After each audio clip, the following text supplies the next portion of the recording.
따라합니다. 기도와 성령. 오늘 우리의 주제는 우리가 다시 한 번 더 깊이 묵상하고 또 우리 마음속에 새겨야 될 또 그런 주제로서 함께 말씀을 나누려고 합니다. 앞으로 교회 주변도 많이 바뀌게 되고 또 우리는 새로운 환경과 또 새로운 미래를 맞이하게 될 그런 시간 속에서 큰 전환점에 있는 것 같습니다.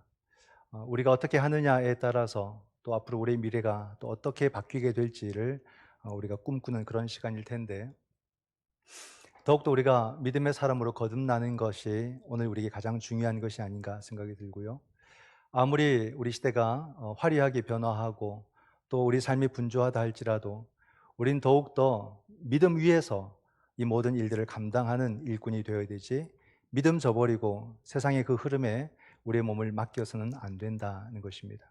오직 말씀의 종, 믿음의 종만이 이 시대를 분별할 줄 알고 이 시대를 이끌어가는 그런 사람들이 될 것이고 또 그런 교회가 되어야 할 것입니다. 그런 가운데서 오늘 말씀을 통해서 다시 우리의 믿음을 새롭게 하는 그런 은혜의 체험이 오늘의 이 시간 속에서 함께 할 수 있기를 주님의 이름으로 축원을 드립니다.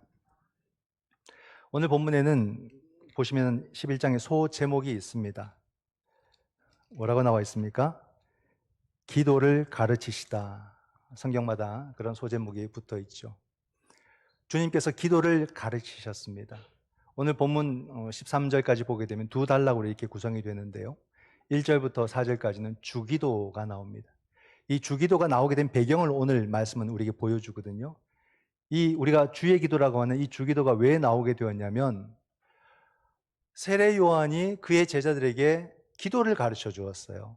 그것을 제자들이 알고서는 주님께 찾아와서 우리에게도 기도를 가르쳐 주십시오, 그렇게 이야기를 해서 주님께서 기도를 가르쳐 주십니다. 그게 우리가 지금까지 2000년 동안 고백한 주기도가 된 거죠.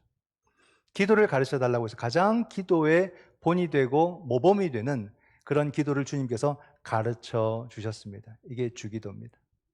자, 그리고 난 뒤에 주님께서는 5절부터 해서 13절까지 기도에 대한 예화를 주님께서 비유를 들면서 기도를 우리에게 가르쳐 주시는 그런 장면이 있습니다. 어떤 이야기가 있냐면, 한 친구가 자기 친구에게 밤에 찾아가서 친구여, 나에게 빵 3조각을 달라, 이렇게 얘기합니다. 빵 3조각을 좀 줘. 지금 나에게 밤늦게 손님이 찾아왔는데 내가 손님을 대접할 빵이 없으니 나에게 빵 좀 주시오, 이렇게 요구를 한 겁니다. 근데 말씀에 보게 되면 벗됨을 통해서는 안 준다는 거예요. 이 밤에, 늦은 밤에 지금 내가 빵을 주려고 일어나서 움직이면 자는 가족들이 다 깨야 되기 때문에 이건 민폐고 얘가 아니다고 생각할 수 있겠죠. 흔히 말하는 상식과 예절 속에서는 안 줄 그런 상황이지만, 그러나 뭐라 말씀하십니까? 간청하기 때문에 그것을 거절할 수 없어서 기본적인 예절을 다 깨뜨리고서라도, 식구들을 깨우고서라도 그 빵을 친구에게 준다, 이 말씀을 주님께서 비유로 말씀을 하고 있습니다. 간청하면 응답해 주신다, 그런 말씀을 하고 있는 거죠. 그리고 우리가 잘 알고 있는 바로 그 기도의 유명한 교훈이 9절 말씀에 나옵니다. 내가 또 너희에게 이르노니 구하라, 그러면 너희에게 주실 것이요, 찾으라, 그러면 찾아낼 것이요, 문을 두드리라, 그러면 너희에게 열릴 것이니. 얼마나 귀한 말씀입니까? 우리 함께 읽어보겠습니다. 내가 또 너희에게 이르노니 구하라, 그러면 너희에게 주실 것이요, 찾으라, 그러면 찾아낼 것이요, 문을 두드리라, 그러면 너희에게 열릴 것이니. 아멘. 간절히 기도하고 포기하지 말고 기도하고 간청하여 기도하고, 그러므로 우리가 주께로부터 응답을 받을 수 있다, 이렇게 말합니다. 성경은 기도의 이야기가 굉장히 많이 나옵니다. 또 기도를 가르치는 모습이 많이 나옵니다. 우리가 구약을 볼 때 모세 오경 속에서 믿음의 선조들이 하나님과 대화하는 모든 것들은 기도인 거예요. 기도. 하나님과의 대화가 다 기도를 그렇게 말을 하고 있습니다. 또 알다시피 시편, 그 찬양으로 고백된 모든 것이 다 기도거든요. 기도. 그 기도문을 다 기록한 것들입니다. 그리고 선지서들에 나타나는 선지자들이 치열하게 하나님과 대화하며 하나님을 통해서 환상을 받으며 그 모든 과정이 기도인 거예요. 기도. 그게 전부 다 기도의 이야기입니다. 우리 교회도 예배 드릴 때 여러 가지 기도의 순서들이 있습니다. 앞에서 했던 참회의 기도, 간절하게 우리의 죄를 고백하는 참회의 기도도 있고, 또 이렇게 대표 기도를 통해서 우리 모두가 공동체가 함께 하나님께 드리는 그런 기도가 있고요. 그렇기 때문에 공동체 기도를 드릴 때는 기도문 작성을 고민 많이 하셔야 됩니다. 그래서 단어도 잘 선별해서 하셔야 되고요. 그리고 어떤 내용을 담을지도 깊이 고민하셔야 됩니다. 그래서 기도 순서를 맡으신 분들은 일주일 내내 밥맛이 없다 그러잖아요. 온통 거기에 집중을 해야 되기 때문에 신경이 끝까지 기도 다 끝낼 때까지 신경이 쓰이기 때문에 힘든 겁니다. 그만큼 준비가 필요한 거죠. 그렇게 기도문을 작성을 하고, 또 우리 기도 중에는 통성을 하는 그런 기도가 있습니다. 우리가 뭐 낮예배 때, 주일 낮예배 때는 통성 기도를 드리지 않습니다만은 통성 기도를 상당히 많이 드려요. 새벽마다 통성 기도하죠. 수요일 예배 때 통성 기도 드리죠. 금요 성경 통독 후에도 통성 기도를 합니다. 같이 같은 제목을 갖고 간절하게 하나님 앞에 기도하는 그런 기도를 드립니다. 자, 왜 이렇게 우리가 기도를 할까요? 왜 성경은 이렇게 많은 기도를 우리에게 말하고 있고 왜 우리는 이렇게 힘써 기도를 할까라는 겁니다. 여러분, 기도가 없으면 삶이 가능하지 않기 때문에 그래요. 이 말이 와닿습니까? 받아들여집니까? 기도하지 않으면 삶이 불가능한 거예요. 나 기도 안 하는데? 나 기도 안 하고도 참 잘 사는데? 그 사람은 불가능한 삶을 살고 있는 겁니다. 그런 삶을 살고 있는 거예요. 우리가 정말로 여러분 믿음 안에서 살다 보면 기도 없이 어떻게 살까? 감히 그런 삶은 상상도 하기 싫을 정도로 우리는 기도해야만 살 수 있는 그런 존재다.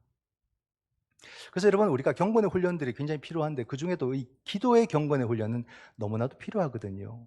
각자가 자기에게 맞는 그런 기도의 경건의 훈련들을 가지셔야 돼요. 그게 없다면 지금부터라도 만드셔야 됩니다. 그런 것 중에 저는 각자가 다 하시겠지만 우리 공동체 전체가 함께 할 수 있는 기도의 훈련이 뭘까 생각할 때 제가 제시하고 싶은 것은 기도 노트를 작성하는 겁니다. 짧은 기도이든 긴 기도이든 자기 기도를 여러분 적어보는 거예요. 이 훈련을 하셔야 됩니다. 그래서 이게 매년 기도 노트가 남으면 그게 얼마나 놀라운 결과를 주는지 모릅니다. 이게 내 삶의 역사이고 내 영성의 역사가 되거든요. 그래서 기도 노트를 써보세요. 한 줄 써도 좋고 한 바닥을 써도 좋고 두 장, 세 장을 써도 좋아요. 그 기도를 쓰는 겁니다. 그러면은 자꾸 내 기도가 선명해져요. 기도가 선명해집니다. 내가 무엇을 기도하는지를 정확하게 본인이 인지해요. 우리의 기도가 막연하게 되어질 때가 상당히 많거든요. 그냥 해보고 끝낼 때가 많습니다. 그게 아니에요. 내가 무슨 기도를 하고 있는지를 적습니다. 그렇게 자꾸 여러분 적으면 그게 뭐가 되냐면 내 삶에 일어났던 모든 일들, 내가 고민하는 모든 일들이 기록이 되는 거예요. 그게 남는 거예요. 그러면 나중에 그 기도문은 내 삶의 역사가 되는 것이고 또 그 기도 역사 속에서 나중에 돌아보게 되면 이 기도에 하나님께서 이렇게 내게 응답하셨지. 나는 이것을 원하셨지만 하나님은 이것을 원하셨네. 하면서 거기에 다시 코멘트를 적는 거죠. 파란 글씨로. 그러면 하나님께서 이 기도에 어떻게 역사하셨고 이 기도에 어떻게 움직이셨고 이 기도 가운데 내가 어떤 은혜를 받았고 내가 어떤 이끄심을 받았는지가 기도 노트에 다 기록이 되는 겁니다. 그러면 그 기도는 내 삶의 역사요, 하나님의 은혜의 역사요, 내 모든 삶의 영성이 거기 다 기록되는 그런 놀라운 작품이 되는 거죠. 그런 기도문을 여러분 한번 써보시기 바랍니다. 삐뚤빼뚤 한 줄이라도 한번 써보시고요. 이렇게 여러분 기도문 쓰는 게 오늘 우리가 갑자기 하는 게 아니에요. 믿음의 선배들, 믿음의 선조들이 다 적었잖아요. 다윗의 시편이 어떻게 오늘 우리에게까지 전해집니까? 이 기도문이 다윗이 썼기 때문에 그런 거예요. 그걸 쓴 겁니다. 다 기록을 남기는 거예요. 바울의 그 놀라운 바울의 그 사역과 그 기도문들이 어떻게 지금도 남아 있습니까? 썼기 때문에 남는 거예요. 그냥 말했던 것은 여러분 잊혀집니다. 쓴 것은 다 남는다는 말이에요. 아우스티누스도 기록을 했고요. 또 루터도 기록을 했고요. 칼뱅도 기록을 했습니다. 그렇기 때문에 그것이 역사가 되고 그것이 우리에게 교과서가 되고 그것이 우리가 배울 수 있는 훌륭한 기도문들이 되는 것입니다. 그래서 제가 여러분 한 가지 해보고 싶은 게 있어요. 이걸 정말 한번 계획하고 시도를 해볼까 고민 중인데 지금 안 하면 약간 모양이 그렇게 안 좋습니다. 뭐냐면 가능제일교회 기도집을 좀 앞으로 계속 만들면 좋겠다. 그런 교회는 아마 아직은 없을 것 같은데, 제 생각에는. 제가 들어본 바도 없고, 제가 그냥 고민하고 우리 교회 뭐가 좋을까 고민하던 가운데 많은 교회가 목사님의 설교를 갖고 설교집을 만드는 것을 많이 해요. 근데 그거보다도 그 성도들의 기도문을 매년마다 책으로 발간하는 거예요. 그래서 지금부터 준비를 해야 내년 가능제일교회 51주년 기도집, 52주년 기도집 해서 쭉 하면 100년까지 하면 결국 50권 나오는 거예요. 근데 괜찮겠죠? 그 안에 온 성도들의 기도문 한 장, 두 장, 한 개인이 한 장 내지 두 장씩 내면은 그냥 따로 글을 쓸 필요가 없잖아요. 그거를 잘 모아서 편집을 해가지고 기도책을 만드는 거죠. 그렇게 될 때 이 공동체가 무슨 기도를 하고 살아왔고 무슨 사역을 했고 그 시대 가운데 어떤 고민을 했던 공동체인지가 그 기도집에 남아버리는 거예요. 가능제일교회는 그 시대 가운데서 이런 기도를 했구나. 개인의 기도일 수도 있겠고 공동체의 기도일 수도 있겠고 이 사회의 문제를 두고 기도했을 수 있겠고 그 시대에 일어났던 전쟁을 위해서 기도했을 수 있겠고 그러면서 하나님의 세계를 위해서 기도하는 그런 다양한 기도의 내용들이 그 책 한 권 한 권씩에 담기는 거죠. 아, 이때 이런 일이 있었구나. 이런 일들 속에서 성도들이 이런 기도를 해드렸구나. 이런 것들이 남는다면 그게 진짜 남는 게 아닐까. 그죠? 우리 건물 유지보수는 정말 매번 돈 많이 들여서 하는데 이게 남지를 않아요. 남지를 않아요. 그러나 이번 이 기도집 같은 건 참 좋은 것 같습니다. 그런데 문제는 두 가지입니다. 책을 출판하려면 기본 권수라는 게 있습니다. 그 기본 권수, 뭐 한 400~500권이 되든지 그게 매년 나와야 되는데 그걸 다 소비를 해야 된다는 거예요. 교회에다 계속 쌓아둘 수는 없습니다. 기본적으로 여러분이 한 권씩은 뭐 10,000원씩 주고 사셔야 되고 한다면 그리고 나머지 더 남지 않습니까? 그걸 여러분들이 더 소비를 하셔야 된다는 말이에요. 한두 권씩 더 가져가셔가지고 전도를 한다거나 안 그러면 자녀들에게 준다거나 하면서 계속해서 그 권수가 일정하게 매년 소비될 수 있어야 됩니다. 교회에서는 한 10권 안으로 보관을 계속해 나가는 것이고 나머지는 여러분들이 소비해 준다는 약속이 있어야 되고 서약을 받을까 싶기도 하고 그리고 이 작업을 해줄 평신도 사역자들이 한두 분 내지 두세 분이 늘 계셔야 된다는 거예요. 매일같이 하는 게 아니라 그 책을 발간하게 되면 한두 달 정도 바짝 수고해서 그걸 책을 파일을 잘 정리하고 출판사로 넘겨주고 다시 받아서 교정하고 다시 넘겨주고 해서 그렇게 작업할 목회실에서는 이 일이 너무 많아요.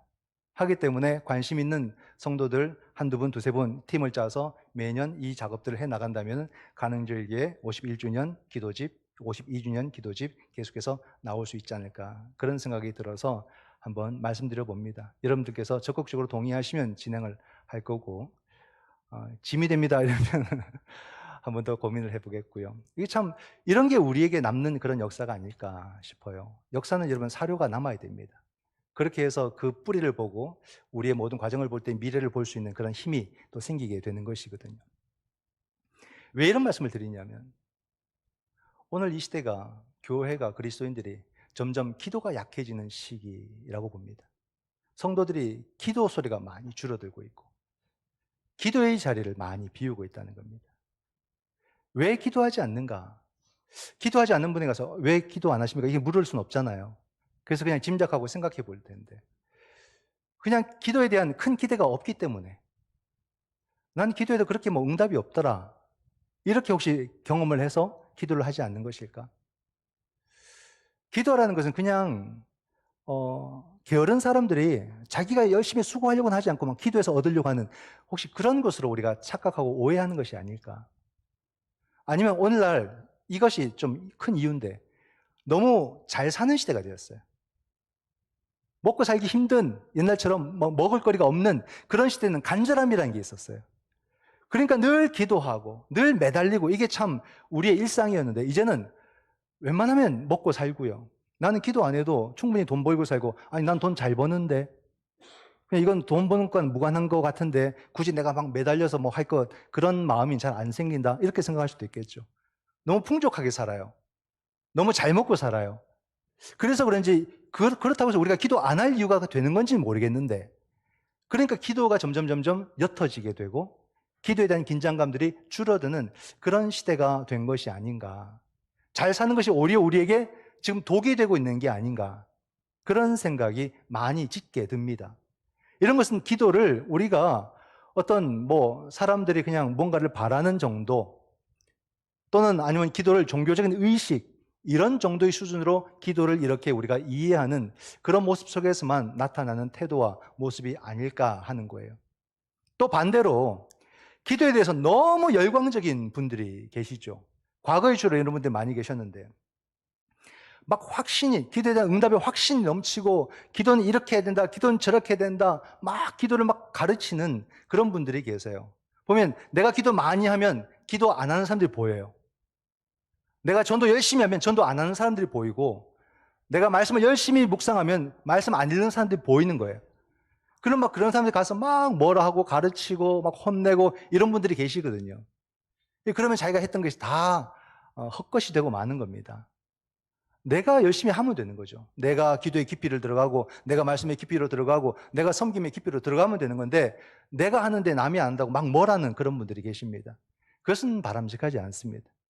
늘 우리가 동일하게 생각할 수는 없겠죠. 내 섬김을 통해서 누군가가 또 감동을 받아서 섬김에 참여하면 감사한 거고, 내 기도를 통해서 또 누군가가 그 기도에 또 불씨를 이어받아서 함께 기도해주면 고마운 거고, 그렇게 해서 우리가 이런 영적인 운동들을 잘 해나가면 되는데, 막 이것을 거칠게 해서 사람들에게 상처를 주는 그런 경우도 있습니다. 그런 열광적인 기도는 주로 어떤 경우냐면, 하나님의 뜻을 찾아가는 과정이라기보다 내 소원을 이루기 위한 수단으로 기도를 이용할 때에 그런 우를 범하는 경우들이 많습니다. 그렇게 본다면 기도하지 않는 것도 큰 잘못이고, 기도를 너무 열광적으로 하면서 다른 사람들에게 상처를 주는 것도 이것도 잘못된 교훈을 줄 수 있는 그런 모습이 될 수 있겠다는 생각을 하게 되지요. 근데 여러분, 기도의 본질이 무엇이냐 하는 겁니다. 정말 기도의 본질이 무엇인가? 우리 모두가 함께 드리는 이 기도의 본질은 하나님과의 인격적인 관계인 거예요, 관계. 이게 처음입니다. 이게 우선이라는 거예요. 모든 기도는 하나님과 내가 인격적인 관계가 이루어졌기 때문에 가능한 겁니다. 구하라 그래야면 주실 것이요. 이 말씀의 핵심도 관계인 거예요, 관계. 구할 수 있는 관계. 하나님은 응답하실 수 있는 그런 관계. 그죠? 이 관계가 형성되었기 때문에 기도하라는 말이에요. 이 관계가 우리 가운데 만들어졌기 때문에 기도하라는 겁니다. 그냥 막연하게 뭔가를 막 떠드는 것이 아니라 내 기도를 받으시는 분이 계시고 내 기도에 응답해 주시는 분이 계시다는 말입니다. 이 관계가 인격적으로 형성되었기 때문에 우리는 하나님께 기도할 수 있다는 겁니다. 이걸 우리가 분명하게 이해하고 그래서 다양한 기도를 각자가 할 수 있는 거예요. 이런 모습으로 하나님과 인격적인 관계로 들어가고 또 저런 모습으로 하나님과 인격적인 관계로 들어가며 그 기도의 깊이를 더할 수가 있습니다. 이 관계가 모든 기도를 다 만들어줘요. 아버지와 자녀의 관계 아닙니까? 우리 삶에도 부모와 자녀와의 관계 속에서 우리 자녀들이 그 관계를 얼마나 이용합니까? 맨날 달라 그래요. 이것도 달라, 저것도 달라. 어릴 때는 무턱대고 달라 해서 다 주고, 크면은 머리 쓰면서 달라 그러고, 계속 뭔가를 줘야 돼요. 줘도 만족이 없어요. 계속 달라 그래요. 이 자녀들이 지나쳐요. 막 달라고, 더 달라 그러고. 얘들은 염치가 없나? 또 달라 그러고. 그렇게 지나치기까지 요구할 수 있는 이유가 뭡니까? 관계란 말이에요, 관계. 부모와 자녀의 관계. 내 부모에게 요청하지 누구에게 합니까? 그렇죠? 생각해보면 그래요. 내가 안 준다고 이 아이들이 옆집 가서 달라 그럽니까? 그럼 이상해지는 거예요. 그러니까 얘들도 보면 염치는 있는 거예요. 그러니까 부모에게 달라고 하는 거죠. 왜? 부모니까. 내가 말도 안 되는 걸 요구해도 어떻게든 부모는 또 그 가운데서 들어주시는 선에서 최대한 들어주시니까. 관계가 만드는 힘이 이만큼 크다는 말입니다. 하나님과 우리가 이 인격적인 관계가 형성될 때 우리가 하나님 앞에 간절하게 기도할 수 있고, 처음에는 말도 안 되는 기도도 드리다가 나중에 그 기도가 쌓이고 쌓일 때 우리가 아버지의 뜻을 구하고 아버지의 마음을 구하고 아버지가 원하는 것을 구하는 그런 기도까지 우리가 성장해 가는 거죠. 하나님과 인격적인 관계를 맺는다는 것은 하나님을 경험했다는 말이에요. 그런 경험이 우리 삶 속에 있었다는 말입니다. 그럴 때 우리는 하나님에게 간절하게 기도할 수 있죠. 하나님을 경험하면 놀라운 것이요. 내 속을 다 보여드리고 싶어요. 이게 기도가 만들어주는 힘입니다. 우리가 기도해서 하나님을 경험하면 놀라운 경험을 하게 되는데, 하나님은 나를 너무 잘 아세요. 나를 아시는 분. 잘 아는 게 아니에요. 하나님 나를 참 잘 아신다 생각했는데, 그게 아니라 그냥 아시는 분이에요. 아시는 분. 왜? 그분은 나를 지으셨기 때문에. 창조주라는 말이 그냥 상투적인 문장 안에 있는 언어가 아니라 나를 지으신 분이라는 진정한 고백이 나오는 겁니다. 주여, 정말로 주님은 나의 창조주이십니다 라고 고백하게 될 때, 그 고백 속에서 우린 이제 주님 앞에 자꾸 말을 걸고 싶어요. 말하고 싶고 내 마음 다 열어서 보여드리고 싶고, 그러면 우리가 부끄러울 것 같은데 전혀 부끄럽지 않고 도리어 보여드릴 때마다 주님과 더 친밀해지고 주님께 더 가까워지게 되고 우리 주님이 더 사랑스럽고, 그렇게 주님과의 관계가 변화되는 겁니다. 이처럼 기도라는 것은 하나님과 우리가 인격적인 관계 속에서 주어지는 은총의 시간, 이 시간을 우리에게 허락해 주셔서 우리는 기도할 수 있는 거죠. 그런데 여러분, 문제는 뭐냐면 이 인격적인 관계로 들어가기가 생각보다 쉽지가 않더라 이 말이에요. 기도라는 것이 무슨 매뉴얼이 있어서 이렇게 기도하면 이렇게 응답받는다, 이렇게 말할 수 있는 게 아니에요. 기도는 기도의 깊이로 들어간다는 것이 생각보다 어렵더라는 겁니다. 이 문제를 어떻게 해결할 것인가? 어떻게 내가 하나님과 굳건한 인격적인 관계를 맺고 어떻게 나의 기도가 정말 깊이 있는 그런 영성이 있는 기도를 내가 드릴 수 있을까? 그런 고민을 우리가 하게 되거든요. 그런 지점이 반드시 온다는 겁니다. 바로 이 지점에 대한 해답이 오늘 본문 끝에 우리 가운데 주어집니다. 본문 끝에 보게 되면 주님께서 또 다른 비유를 말씀하시면서 그 해답을 우리에게 알려주시거든요. 말씀이 어떤 말씀이 있냐면, 주님께서 아무리 악한 사람이어도 그 자녀에게 좋은 것을 줄 줄 안다, 이렇게 말씀하지 않습니까? 그죠? 그 자녀가 생선을 달라고 하는데 어떻게 뱀을 주며, 그 자녀가 알을 달라고 하는데 어떻게 전갈을 주겠느냐, 그렇게 말씀을 합니다. 이처럼 악한 부모도 그 자녀에게 좋은 것을 준다라고 주님께서 말씀을 하시죠. 그리고 난 뒤에 주님께서 놀라운 말씀을 하시는데 바로 성령을 언급하십니다. 그 말씀이 13절 말씀에 나옵니다. 함께 읽어보겠습니다. 너희가 악할지라도 좋은 것을 자식에게 줄 줄 알거든 하물며 너희 하늘 아버지께서 구하는 자에게 성령을 주시지 않겠느냐 하시니라. 그죠? 여러분, 결국 하나님과의 인격적인 관계를 가능하게 하시는 분은 성령이시라는 말이에요. 내 노력으로 되는 게 아니었다는 말이에요. 기도를 이렇게 해라, 기도를 저렇게 해라, 이런 식으로 뭔가 내가 어떤 매뉴얼대로 한다고 해서 하나님과 인격적인 관계로 들어갈 수 있는 게 아니다 이 말입니다. 이건 인간의 노력으로 되는 것이 아니라 성령이 우리를 도와주셔야 되는 거예요. 그거죠.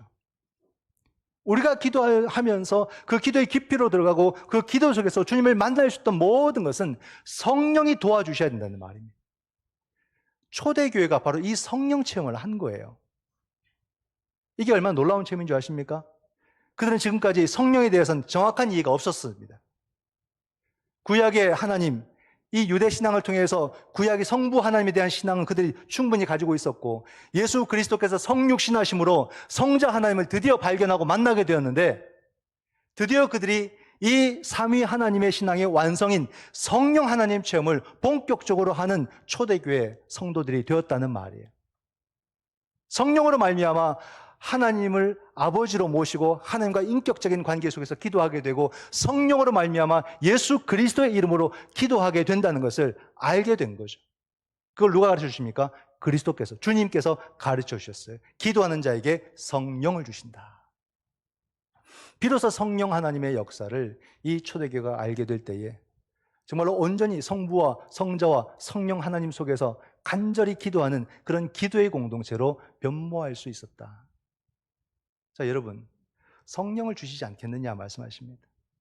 이 말씀을 우리가 여러분 다시 들어야 돼요. 성령을 주시지 않겠느냐. 주신다는 말씀이거든요. 문제는 뭐냐면 오늘 우리가 성령을 받으려고 하느냐 이 말이에요. 성령을 받으려고 하느냐. 불교는 무엇을 가르칩니까? 우리의 마음을 비워야 우리가 온전한 삶을 살 수 있다고 가르칩니다. 그러나 기독교는 뭐라 가르칩니까? 우리의 마음을 성령으로 채워야 살 수 있다고 가르치잖아요. 이걸 정확하게 이해할 수 있겠느냐 말입니다. 근데 오늘날 사람들이 살아가는 삶의 태도를 보거나 그리스도인들의 삶의 태도를 볼 때에 이 지점이 염려스럽다는 겁니다. 원래 우리는 무엇으로 그렇게 열심히 채우려고 하느냐? 무엇을 내 안에 간절히 얻기를 원하느냐 하는 거예요. 그래서 좀 적어보라는 겁니다. 내가 구하는 게 제대로 구하고 있는 건지 기도를 적어보라는 거예요. 그런 말이 있죠. 하우스 푸어, 카 푸어 이런 말이 있습니다. 이건 단순히 뭐 집을 산다, 차를 산다 그런 뜻이 아니에요. 바로 그러한 것들로 자기를 채우려는 인간의 욕망을 그런 신종으로 표현한 거죠. 그렇죠. 자꾸 뭔가 내 안에 이것이 없으면 허전하게 못 살고 이것이 있으면 살겠다 그런 마음들이 생겨서 자꾸 사람들은 거기에 무리수를 두면서 그렇게 살아갑니다. 어떤 사람들은 뭔가 자꾸 쇼핑해서 뭔가를 자꾸 사면서 자기의 허전함을 채우려고 하고 또 어떤 사람은 뭔가 끊임없이 먹어요. 단순히 맛있는 걸 먹는 게 아니라 끊임없이 먹어야 뭐 뭔가 채워진다는 그런 허전함과 불안감을 보여주는 거죠. 나는 좀 더 고상하게 나는 막 공부를 해서 지식을 채우고 난 책을 읽음으로써 나의 허전함을 채우고 자꾸 사람들이 뭔가를 채워갑니다. 취미생활로 채워가고 물론 우리가 인간으로 살고 이 땅을 살기 때문에 그런 것이 다 필요하고 그런 것이 나쁘다고 말씀을 드리는 것이 아니라 정작 우리에게 중요한 성령으로 우리 안을 채우려고 하느냐라는 말입니다. 주여 내게 성령을 주시옵소서라고 우리는 고백을 하느냐는 말이에요. 성령이 오시옵소서라고 성령 충만한 사람이 되기를 원하느냐 이 말입니다. 그 질문을 다시 던져보는 거예요. 우리에겐 이것도 필요하고 저것도 필요하죠. 그러나 정말 이 모든 것들을 바르게 사용할 수 있는 그 능력이 어디서 나올까? 성령 충만해서 나오는 거 아니겠습니까? 성령이 오시옵소서라고 내가 내 기도 속에서 얼마나 간구하며 살아가느냐 이 말입니다. 그 중요함을 느낄 줄 알아야죠. 그 소중함을 느낄 수 있어야 되는 겁니다. 한 주 휴가 잘 다녀왔습니다. 지난주 또 우리 부목사님을 통해서 귀한 은혜의 말씀도 나누셨겠고 한 주 사이에 저를 잊지는 않았겠죠. 한 주를 어떻게 보냈냐면 멀리 안 갔습니다. 근거리를 왔다 갔다 하면서 우리 성도들이 어떻게 잘 사시나 이렇게 감시도 할 겸 이렇게 가까이인데 왔다 갔다 했어요. 왔다 갔다 하면서 이렇게 시간을 보내는데 거의 매일같이 아내랑 카페를 갔던 것 같습니다. 매일 갔어요. 더운데 딴 데 갈 데가 없어요. 카페에 가서 밥 먹고 차 마시면서 이렇게 이야기하고 쭉 그렇게 했는데 하루는 테이블 위에 이런 커피 2잔이 이렇게 있고 핸드폰이 2개가 이렇게 올려져 있었어요. 2사람만 있으니까 카페에. 물론 다른 사람도 있겠지만 이 자리에는. 그러다 이제 아내가 화장실을 갔어요. 화장실 갔는데 여성 폰은 이렇게 지갑 형식으로 돼 있잖아요. 그죠? 그래서 이렇게 펼치면 안에 그 카드도 있고 이렇게 돼 있어요. 전화 받으면 이렇게 받는 거 있죠. 근데 신용카드도 있고 뭐 이런데 거기 주민등록증이 꽂혀 있는 거예요. 그래서 이렇게 쭉 빼봤어요. 이렇게 쭉 빼보니까 살짝 놀랐어요. 다 뺐어요. 보니까 웬 젊은 얼굴이 사진에 탁 하니 있는 거예요. 풋풋하기도 하고 아주 젊어요. 그래서 제가 지갑을 빼가지고 제 주민등록증을 빼봤어요. 웬 청년 같은 죄송합니다. 그 정도는 아닌데 진짜 너무 젊은 사람이 탁 눈도 이렇게 동그랗게 뜨고 머리가 까맣고 지금은 이제 회색빛이 됐지만 딱 사진 속에 있는 거예요. 하고 이렇게 봤어요. 다시 보니까 그 연도가 2012년 제 건 9월이고 여기는 11월인가 10월인가 11월인가 이렇게 나와 있는 거예요. 보니까 가능제일교회에 와서 주민등록증을 새롭게 갱신한 거였어요.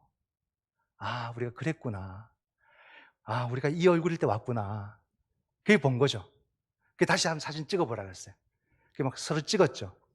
앞만 찍어도 이 얼굴이 안 나오는 거예요. 이제 머리도 막 허옇고 주름도 보이고 눈은 처지고 앞이 잘 보이지도 않고 막 얼룩도 지고 엉망진창이 얼굴이. 다시 좀 찍어보라고. 여기서 한번 찍어보라. 여기서 찍어보라. 뒤에서 한번 찍어보라고. 아무리 찍어도 그 얼굴이 안 나오는 거예요. 벌써 만 13년이 됐고요. 다음 달이면 만 14년 들어갑니다. 세월이 흐른 거예요, 여러분. 세월이 빨리. 벌써 이렇게 그렇게 흘렀어요. 요만큼 더 하면 저는 은퇴를 이제 앞둬야 됩니다. 아, 세월이 이렇게 빠르구나. 빠르구나.